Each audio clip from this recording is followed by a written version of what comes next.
Robbing kim? Robbim Alloh. Dining qaysi? Dinim Islom. Payg'ambaring kim? Payg'ambarim Muhammad sallallohu alayhi vasallam. Kitobing qaysi? Kitobim Qur'oni Karim. Tilaging nima? Tilagim iymon. Qiblang qaysi? Qiblam Kabatulloh. Millating qaysi? Ibrohim Halilulloh millatidanman. Kimning mazhabidansan? Imom Azam Abu Hanifa mazhabi. Do'stlaring kim? Do'stlarim chahor yorlar. Ular kimlar?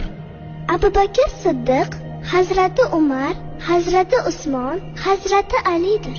Qachondan beri musulmonsan? Al-Misoqdan beri. Al-Misoq nima?